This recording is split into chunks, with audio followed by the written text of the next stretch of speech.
Hello viewers, रसोई का आनंद channel पर आपका स्वागत है। आज मैं आपके लिए फ्लैक्स सीड्स पिन्नी की रेसिपी लेके आई हूँ। सबसे पहले मैं एक भारी तले का पैन ले रही हूँ। उसमें 4 कप फ्लैक्स सीड्स को स्लो फ्लेम पर अच्छी तरह से चलाते हुए भून लूँगी। जैसे ही ये चटकने लगेगा मैं इसको साइड में रख दूँगी और ठंडा करके इसको मिक्सी के जार में डालकर पीस लूँगी और इसका पाउडर बना लूँगी। व्यूवर्स, अगर मेरी रेसिपीज़ आपको अच्छी लगती हैं तो प्लीज़ लाइक, शेयर और सब्सक्राइब करिए। अलसी का पाउडर बनाने के बाद मैं वापस से एक भारी तले का पैन लूँगी। उसमें मैंने 1 कप देसी घी अच्छी तरह से गरम कर लिया है। इसमें अब मैं आधा कप गोंद डाल रही हूँ। सर्दी में गोंद का महत्व तो आप जानते ही हैं। जैसे ही गोंद फूलने लगेगा इसको मैं पलट के अच्छी तरह से चला लूँगी ताकि ये बहुत अच्छी तरह से फूल जाए और इसका एक एक दाना फूल जाए। इस तरह से जब ये पूरा अच्छी तरह से गोंद फूल जाएगी तो एक थाली में मैं इसको निकाल लूँगी और इसको एक साइड में रख दूँगी। अब मैं एक भारी तले की कढ़ाई ले रही हूँ। इसमें 1 कप अखरोट काट के डाला है, आधा कप बादाम डाल रही हूँ और इनको लो फ्लेम पर लगातार चलाते हुए रोस्ट कर लेंगे। इन नट्स के अंदर अपना ही ऑयल होता है तो इसे हमें ड्राई रोस्ट करना है। अब इसके अंदर मैं 1 कप मेलन सीड्स डाल रही हूँ और आधा कप पम्पकिन सीड्स डाल रही हूँ। इन सब सीड्स की फ़ायदे तो आप जानते ही हैं और ये सर्दी में सेहत के लिए बहुत न्यूट्रिशियस हैं। इनको भी मैं लो फ्लेम पर अच्छी तरह से भून लूँगी। अब इसके अंदर मैं एक सूखा नारियल का गोला, उसको मैंने ग्रेट कर लिया है, वो भी इसमें डालकर भून लूँगी। क्वांटिटी में ये 3 कप है सूखा नारियल और नट्स के साथ इसको भी मैं लो फ्लेम पर अच्छी तरह से भून लूँगी और इन सब को मैं एक बाउल में ट्रांसफ़र कर दूँगी और ठंडा कर लेंगे इन्हें। इसको मैं एक साइड में रख दूँगी। अब मैं वापस से भारी तले का पैन ले रही हूँ। उसमें मैंने 2 चम्मच घी डाला है और आधा कप गोल्डन रेजिन्स डाली हैं। किशमिश को मैंने 2-2 हिस्से में काट लिया है और घी और आधा कप ब्लैक रेजिन्स डाल रही हूँ। काली किशमिश को भी मैंने आधा-आधा कर लिया है। घी में इसे भूनने का ये रीज़न है कि ये इसके अंदर अच्छी तरह से फूल जाएगी।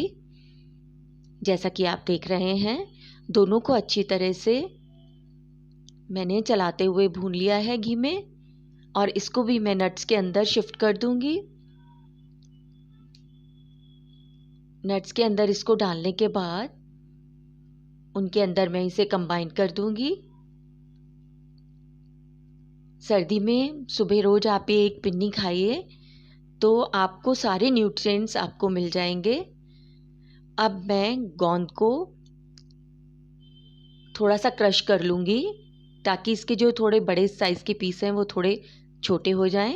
इसको भी मैं अपने ड्राई फ्रूट के मिक्सचर में डालकर मिक्स कर दूँगी। सारे इंग्रेडिएंट्स मैं डिस्क्रिप्शन में लिख दूँगी, आप वहाँ से देख सकते हैं। इन सबको मिक्स करने के बाद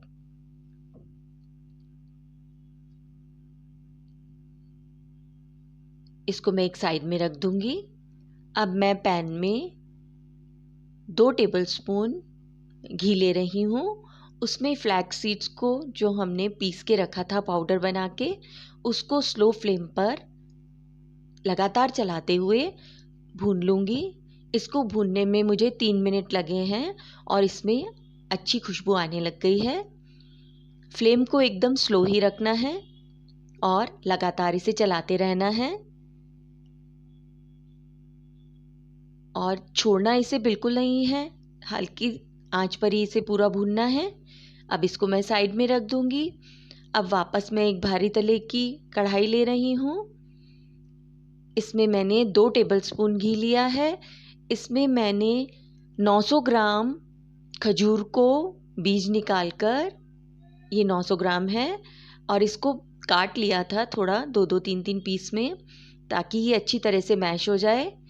इस समय में फ्लेम स्लो रखनी है और लगातार इसे इतना मैश होने तक इसको अच्छी तरह से भूनना है। अब इसमें मैं 1/4 कप शहद डाल रही हूँ। हमें इसे इस तरह से नेचुरल मिठास से ही इन पिन्नियों को बनाना है। इसमें हमने कोई चीनी, गुड़ या शक्कर कुछ नहीं डालना है। अब शहद को भी खजूर के अंदर इस तरह से मैश करते हुए मिक्स कर लूँगी। अब एक बड़ा बर्तन लेके उसमें मैं सारे नट्स को ट्रांसफ़र कर दूँगी। अलसी के पाउडर को जो हमने भून कर रखा था उसको भी मैं इसके अंदर ही ट्रांसफ़र कर दूँगी। इसके अंदर मैं 2 चम्मच काली मिर्ची का पाउडर डाल रही हूँ और 3 चम्मच छोटी इलायची का पाउडर डाल रही हूँ। ये मैंने 2 चम्मच चीनी डालकर इसको पीस लिया था इलायची को। इलायची को छिलके समेत आप चीनी के साथ पीसिए और वो मैंने 3 चम्मच इसमें डाला है। वो बहुत अच्छा फ्लेवर देता है। इसके छिलके भी आप मिक्सी में पीसिए। अब इसके अंदर मैं जो हमने खजूर और शहद का मिक्सचर तैयार किया था वो इसके अंदर डाल दूंगी और हाथ से अच्छी तरह से इसको मिक्स करके सब चीज़ों को मैं अच्छी तरह से कंबाइन कर लूँगी। जब सब चीज़ें अच्छी तरह से हाथ से मिक्स करके हम कंबाइन कर लेंगे तो मैं इसको ढक के रखूँगी और थोड़ी थोड़ी क्वांटिटी इस तरह से लेके और इसकी पिन्नियाँ बनाऊँगी। क्योंकि सर्दी का मौसम है, सारा मिक्सचर एक बार में हम खुला रखेंगे तो वो उसकी पिन्नियाँ नहीं बांध पाएंगे। तो थोड़ा थोड़ा मिक्सचर लेकर वो थोड़ा हल्का कुनकुना रहता है तो आपकी पिन्नियाँ अच्छी तरह से गोल आप बना सकते हैं। इसे आप खाइए, सर्दी का आनंद लीजिए। धन्यवाद।